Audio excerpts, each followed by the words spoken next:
Let's check in, though, with News 10's Jeff Maher. He has been on the scene where the crash happened in Orland, right there on I-5. Jeff, what can you tell us? What's the situation right now where you are? Well, Kiba, they should be nearing the point where they can finally open I-5 northbound. It has been shut down ever since that accident occurred. They had put that estimate at noon for an opening, and they seem to be progressing quite well out here with getting the wreckage removed. They've been doing that for well over 2 hours now, at least that process, with various construction equipment. And now, as I step out of the way here, you can see what's left of that charter bus, the bus that was carrying all of those students on their way to visit Humboldt State University. And it is just very difficult to imagine anyone being able to escape this. I mean, we talk about that startling figure of 10 dead, but if you think about it, 48 students were on that bus, and the fact that some students were able to kick out windows to escape as the front of the bus was engulfed in flames, it's really an incredible story. And as you heard from that one victim who was able to speak about his experience, just very, very lucky that all of those students were able to get out, but obviously a tragic situation for the ones who were not able to get out, including the two drivers, the driver of the tour bus and the driver of that FedEx truck. Now let's go to some video that we shot throughout the morning. The crash happened last night around 5:45. That's when a FedEx semi-truck crossed the median, slamming head-on into that tour bus. That bus was heading northbound on I-5. As I mentioned, they were heading to Humboldt State University in Arcata. It was packed with students from the LA area. 5 students and 5 adults were killed. That includes the driver of the truck, the driver of the bus, and 3 adult chaperones. 9 of the victims were pronounced dead on the scene. There was another victim who was airlifted and died from severe burns. Both the truck and bus burst into flames after the impact, and there's a neighborhood nearby. One woman described what she heard at the moment of impact.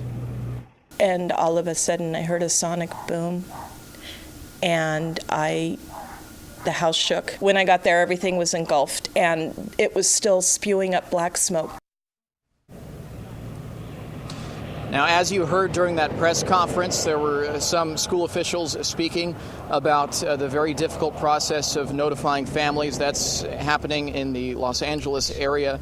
And a FedEx spokesperson says their thoughts and prayers are with everyone who was involved in this crash. You mentioned the NTSB. I can tell you that NTSB investigators have been on scene for at least an hour now going over some of the wreckage. But Kiba, as you heard during that press conference, they're going to go through everything to figure out what happened here. They're going to look at the weather conditions at the time of the accident. They're going to look at the driver backgrounds. They're trying to figure out really why this semi-truck was able to cross the median, swiping a car and then colliding head-on into that bus. And it could take up to 90 days for that investigation to happen. Right. For now, we'll send it back to you in the studio. Yes, Jeff, or even longer. And the key is, I think, too, figuring out what was happening with that third vehicle. You were listening to the press conference, as I was as well. We heard from the CHP. We heard from Willows Police there. Also, Humboldt State University had a representative, even Los Angeles Unified School District, Caltrans, Red Cross. One thing that stood out to me, they mentioned 31 people were transported to 7 area hospitals here. And at this point, we have some information on conditions, but we're still waiting to learn just the situation involving those that are still in the hospital at this time. Right, we're waiting to learn that, certainly. We have seen some email confirmations come through that some of the victims' conditions have been upgraded from critical to serious. We know that many of the injured had mild to moderate injuries, but this was a high-impact collision. You know, and these were students. Who knows how many of them were secured in their seats, and just what a difficult process moving forward with those families, especially the ones in LA who are en route to find out more about the injuries of their students, and unfortunately some of those students who didn't make it. Right. I mean, imagine what's going through their parents' minds. They were just sending their kids off to a trip where they were to check out a college that they were looking forward to seeing. It's very, very tragic. Right, Jeff. We cannot imagine what those parents are going through. If we can take your shot full again. While you were talking there, we noticed some movement. I think that's the tow truck. It's 11:07 now, Jeff. If you can see that truck behind you, do you think noon is still realistic at this point? Yeah, I think it is. You know, I've covered a lot of these where the highway is shut down for several hours.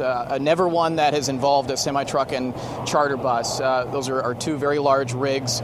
It takes a lot of equipment to get that out of here. That's why they had to bring in flatbed trucks from out of town. They had to bring in cranes. You see another piece of construction equipment working on some of the debris from the FedEx truck behind that tour bus. And now you see another heavy-duty tow truck positioning itself to attach to that tour bus. But keep in mind, this fire was so hot and so intense that all the tires blew out, so they're not going to be able to tow it in the traditional way. It's my understanding they're going to have to put this on a flatbed. And getting back to the flames and just how hot it was inside, Kiba, and I don't know if they addressed this in the press conference, but how those other students were able to get out.